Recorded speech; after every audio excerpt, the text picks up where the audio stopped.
हरे कृष्णा। श्रीमद् भागवत गीता अध्याय 2 श्लोक नंबर 61।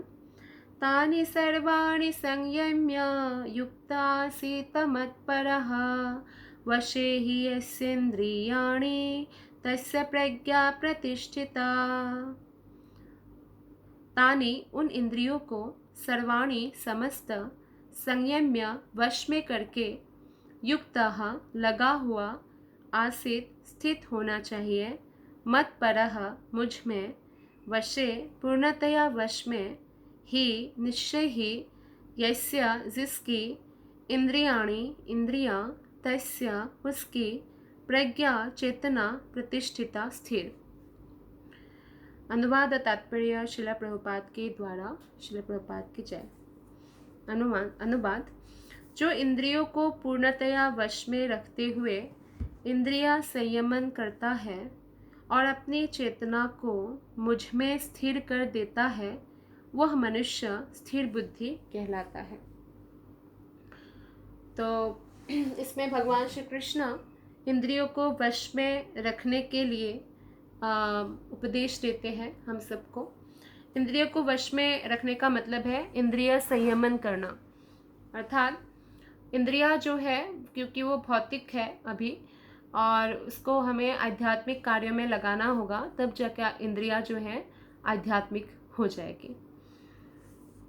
तो इंद्रियों को पूर्णतया वश में करने का उपाय है कि हम अपने जो भी ज्ञानेंद्रिया है, आँख कान नाक जीभ त्वचा, उसको येन केन प्रकारेण कृष्ण की सेवा में लगा दें।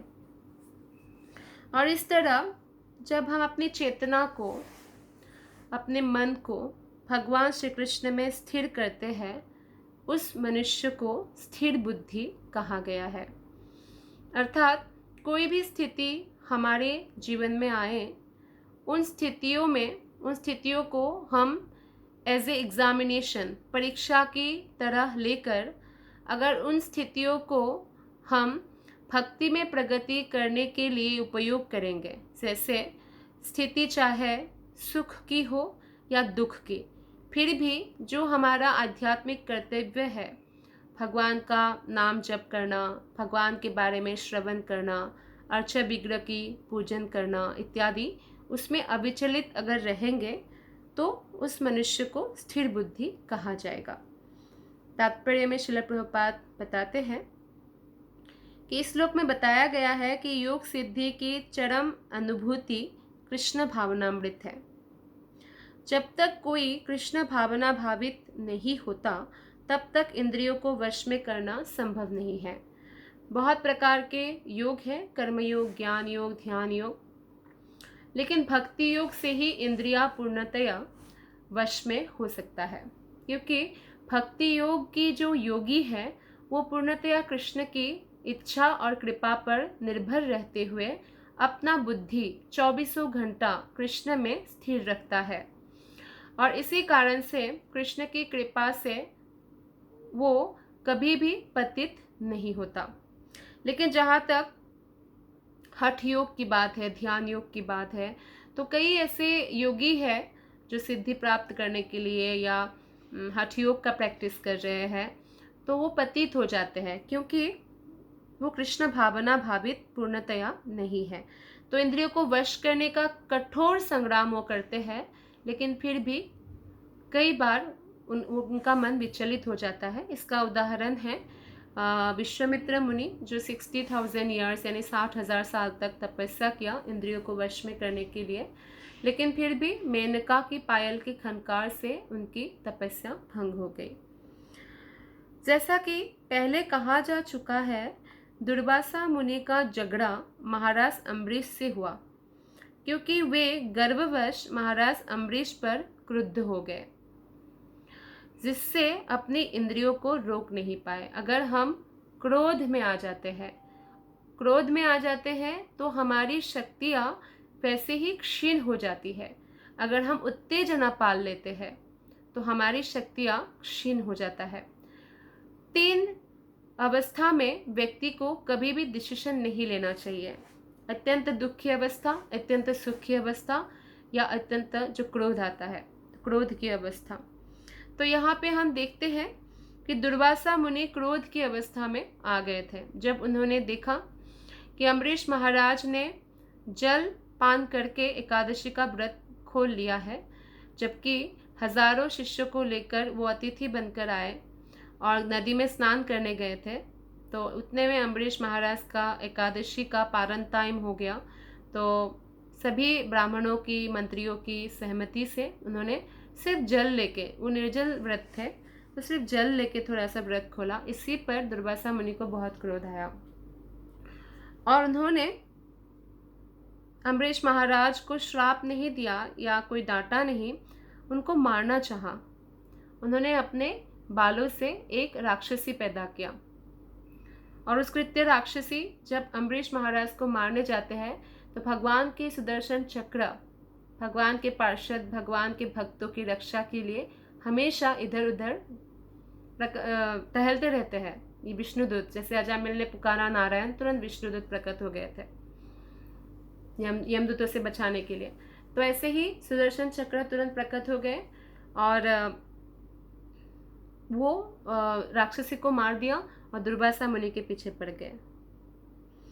यहाँ हम देखते हैं कि अम्बरीश राजा तो एक राजा है, महाराजा है, बहुत यश है, बहुत धनी है और अपने रानी के साथ रहते हैं और एक राजा है, कहने का अर्थ है। वो दुर्वासा मुनि की तरह कोई योगी नहीं है जंगल में रहने वाला, या सिर्फ तपस्या पर ध्यान देना जैसे तपस्या करते हैं मुनि लोग, ऐसे तप बहुत कठोर तप भी नहीं किया। किंतु वो कृष्ण का भक्त था महाराज अम्बरीश, और उसने मुनि के सारे अन्याय सह लिए। हालांकि दुर्वासा मुनि ने अन्याय किया था, तो अम्बरीश महाराज को ब्राह्मणों ने उपदेश दिया कि जल ग्रहण करने से थोड़ा सा जल ले लो, इससे व्रत खुल भी जाएगा, क्योंकि नहीं तो अब एकादशी का अपराध लगेगा, भक्ति नष्ट होने का डर है। तो आप थोड़ा सा जल ले लीजिए, इससे कुछ खाना भी नहीं हुआ और व्रत भी खुल जाएगा। तो अम्बरीश महाराज ने तो ब्राह्मणों की सहमति से ऐसा किया था और ये अन्याय था कि दुर्वासा मुनि उनको जान से मारना चाहते थे। तो अन्याय सह लिया अम्बरीश महाराज ने। तो भक्त सहन करते हैं, तो क्योंकि इतने बड़े योगी उनके घर में अतिथि बन के आए तो उनको रुष्ट नहीं करना चाहते, जिससे अम्बरीश महाराज विजयी हुए। राजा अम्बरीश अपनी इंद्रियों को वश में कर सका। क्यों? क्योंकि उनके अंदर निम्नलिखित गुण थे, जिसका उल्लेख श्रीमद् भागवतम में 9th कैंटो 4th चैप्टर में 18 से 20वां श्लोक के बीच में हुआ है। तो ये श्लोक ऐसा है, सवे मनः कृष्ण पदारविन्दयो वचांसि वैकुंठ गुणानुवर्णने करो हरिर्मन्दिरमार्जनादिषु श्रुतिं चकाराच्युत सत्कथोदये मुकुन्दलिङ्गालय दर्शनेदृशो तद्भृत्य गात्र स्पर्शे गसङ्गमम् घ्रणं च तत्पाद सरोज सौरभे श्रीमत्तुलस्यारसनं तदर्पिते पादो हरेः क्षेत्रपदानुसर्पणे शिरो ऋषिकेशपदाभिवन्दने कामं च दास्येन तु कामकाम्यया यथोत्तमश्लोकजनाश्रयारतिः। राजा अम्बरीश ने अपना मन भगवान कृष्ण के चरणार बिंदु पर स्थिर कर दिया। मन को क्या किया? कृष्ण के चरण कमलों में स्थिर कर दिया, अर्थात कृष्ण के चरण कमलों का मन ही मन स्मरण करने लग गए। तो मन को कृष्ण की स्मरण में लगा दिया। मन का काम है स्मरण करना, विचारों को प्रकट करता है, पैदा करता है। तो कृष्णा कॉन्शियसनेस माइंड में वो ले आए, कृष्ण भक्ति। तो कृष्ण के चरणार बिंदु में स्थिर कर दिया। और ये नहीं, मन से कई सेवा हो सकता है। जैसे हम जानते हैं कि एक ब्राह्मण हमारे शास्त्रों में वर्णन है कि उस ब्राह्मण ने क्योंकि वो इतने निर्धन थे कि उन्होंने मन ही मन में दूध ले आए कहीं से मांगकर, चीनी ले आए, गुड़ चीनी, और फिर आग जलाया, बहुत सुंदर बर्तन ले आए, उसमें खीर पकाया, मन में पकाया, मिला नहीं उनको कहीं से ये सब। वो बहुत गरीब ब्राह्मण था। और खीर पकाने के बाद उन्होंने देखा कि कृष्ण को भोग लगाने जा रहा हूँ तो कोई ज़्यादा गर्म नहीं है, तो उंगली से टच करके देखा तो उंगली जल गई।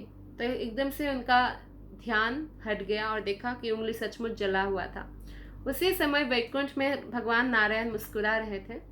तो लक्ष्मी देवी ने पूछा, तो नारायण ने इस भक्त के बारे में बताया और तुरंत ही वैकुंठ से उनके लिए रथ भेज दिया। तो मन से सेवा हो सकती है। तो ये मन कृष्ण की सेवा में लगा दिया अम्बरीश महाराज ने। कैसे वो दुर्वासा जैसे योगी से भी बड़े भक्त है या बड़े योगी है, क्योंकि भक्ति योगी जो होते हैं वो कर्मयोगी, ज्ञान योगी, ध्यान योगी से ऊपर होते हैं। क्योंकि कर्मयोग हो, चाहे ज्ञान योग हो, चाहे ध्यान योग हो, ये सब एक एक सीढ़ियाँ है। कर्मयोगी बाद में ज्ञान योग तक प्रोग्रेस करते हैं, फिर ज्ञान योग के बाद वो भक्ति योग तक प्रोग्रेस करते हैं, लाइक दैट। तो इस प्रकार मन से सेवा कर सकते हैं। कोई अपने घर में बैठे बैठे वृंदावन में राधा श्याम सुंदर को रोज तुलसी उनके चरणों में चढ़ा सकते हैं, फूल चढ़ा सकते हैं। तो मन की सेवा श्रेष्ठ माना गया है एक्चुअली, क्योंकि कोई भी सेवा अगर आप बॉडीली फिजिकली कर रहे हैं लेकिन उसमें मन नहीं है, लेकिन आप मन लगा के करें तो वो सेवा श्रेष्ठ है। लेकिन इसका मतलब ये नहीं कि आप बिना मन के कर रहे हैं तो आपको इसका फ़ायदा नहीं होगा। आप भले मन से करें, बिना मन के करें, कृष्ण की सेवा का फ़ायदा आपको ज़रूर होगा। हरे कृष्ण महामंत्र जप करने का फ़ायदा ज़रूर होगा, लेकिन मन से करेंगे तो पूर्ण लाभ उठा सकते हैं।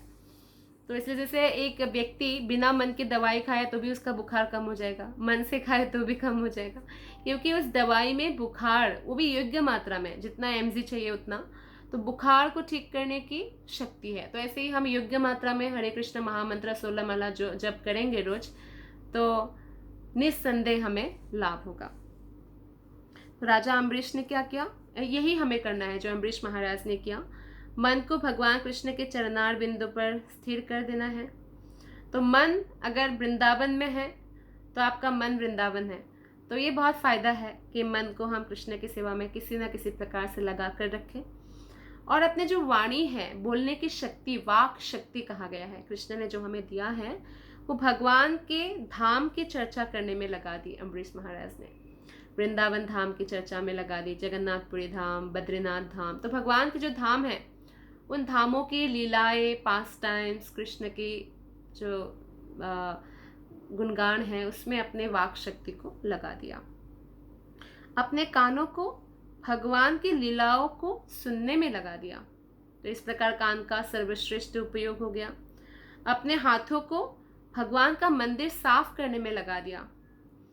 तो साफ सफाई रखना बहुत ज़रूरी है, उसके लिए हम अपने हाथों का उपयोग करते हैं। तो इस प्रकार हाथ को भी लाभ मिलता है, मतलब हमें लाभ मिलता है एक्चुअली, लेकिन हमने हाथ को लगाया तो ये बहुत अच्छा है कि वो हाथ ही एक्चुअली क्या बोलते हैं, उसका ही हाथ होना सफल है, जो हाथ को, अपने वाणी को, अपने आँखों को, कान को कृष्ण की सेवा में लगाते हैं। और अपने शरीर को भक्त के शरीर का स्पर्श करने में, जैसे भक्त है तो भक्त का चरण स्पर्श करने में, भक्त का मासाज सेवा करना या भक्त का आलिंगन करने में लगा दिया।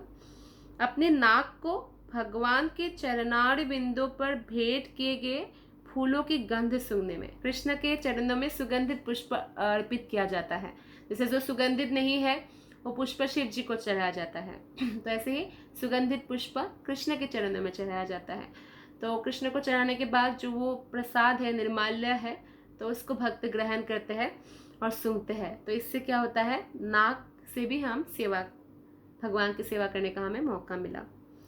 और अपनी जीभ को उन्हें अर्पित तुलसी दलों का आस्वाद करने में, तुलसी अर्पण करते हैं तो उस तुलसी को हमें, भगवान के चरण का तुलसी हमें खाना चाहिए, उसके आस्वादन करने में जीभा को लगाना चाहिए।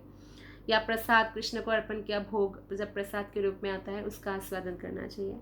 और अपने पैरों को, पाँवों को जहाँ जहाँ भगवान के मंदिर है उन स्थानों की यात्रा करने में। ऐसा नहीं है कि पैदल ही जाना होगा, लेकिन आप पाँव की सहायता से ही गाड़ी से या ट्रेन से या फ्लाइट से उस मंदिर या धाम तक पहुँचेंगे, तो पैरों को इसमें हमें लगाना चाहिए। और अपने सिर को दंडवत करके, पंचांग प्रणाम करके भगवान को नमस्कार करने में, अपनी इच्छाओं को, भगवान की इच्छाओं को पूरा करने में लगा दिया। भगवान की इच्छाएं क्या है, कहाँ से पता चलेगा? भगवत गीता से। तो उसमें हमें लगा देना चाहिए। और इन गुणों के कारण भगवान के मत पर भक्त बनने के योग्य हो गए। तो ये जो सेकेंड चैप्टर के 61 श्लोका है, इसमें हम देखते हैं एक मतपरा वर्ड है। मतपरा मतलब ऐसा भक्त जो पूर्णतया कृष्ण कॉन्शियस है, जैसे कि अम्बरीश महाराज, जिन्होंने अपने सारे इंद्रियों को कृष्ण की सेवा में लगा दिया। तो कृष्ण में, जो पूर्णतया कृष्ण में है। तो इस प्रसंग में मतपर शब्द अत्यंत सार्थक है। कोई मतपर किस तरह हो सकता है, इसका वर्णन महाराज अम्बरीश के जीवन में बताया गया है। मतपर परंपरा के महान विद्वान तथा आचार्य श्रील बलदेव विद्याभूषण का कहना है, मद्भक्ति प्रभावेन सर्वेन्द्रिय विजय पूर्विका स्वात्म दृष्टि ही सुलेभेति भावा। इंद्रियों को केवल कृष्ण की भक्ति के बल से वश में किया जा सकता है। इंद्रियां सांप की तरह है, हमेशा भौतिक जगत जाने के लिए, हमेशा विष पैदा करने के लिए तैयार रहते हैं और हमें दुखी करते हैं। कृष्ण भक्ति के बल के बिना इसको वश में नहीं किया जा सकता है। तो कभी कभी अग्नि का भी उदाहरण दिया जाता है कि जिस प्रकार जलती हुई अग्नि कमरे के भीतर की सारी वस्तुएं जला देती है, उसी प्रकार योगी के हृदय में स्थित भगवान विष्णु सारे मलों को जला देते हैं। तो अग्नि जो है उनका काम है जलाना, तो कुछ भी वो जला सकते हैं जहाँ जहाँ संस्पर्श में आए। तो इस प्रकार जब हम अपने हृदय में कृष्ण को स्थापित करते हैं मन में, तो सारे जो मलिनता है उसको भस्म कर देते हैं। तो योग सूत्र भी विष्णु का ध्यान आवश्यक बताता है, शून्य का नहीं। बहुत लोग शून्य का ध्यान करते हैं, शून्य, तो शून्य का नहीं, विष्णु का ध्यान करना चाहिए। तथाकथित योगी जो विष्णु पद को छोड़कर अन्य किसी वस्तु का ध्यान धरते हैं, वे केवल मृग मरीचिकाओं की खोज में वृथा ही अपना समय गंवाते हैं। जैसे रेगिस्तान में पानी नहीं होता, लेकिन मतलब जैसे मृग मरीचिका, लाइक ऐसा लगता है पानी है लेकिन पानी नहीं है। तो ऐसे ही जो शून्य पे ध्यान करते हैं उनको भगवान नहीं मिलने वाले हैं, उनको कृष्ण की ही भक्ति करनी होगी। तो इसलिए हमें कृष्ण भावना भावित होना चाहिए, भगवान के प्रति अनुरक्त होना चाहिए, और असली योगी का यही उद्देश्य है। Thank you very much. Hare Krishna.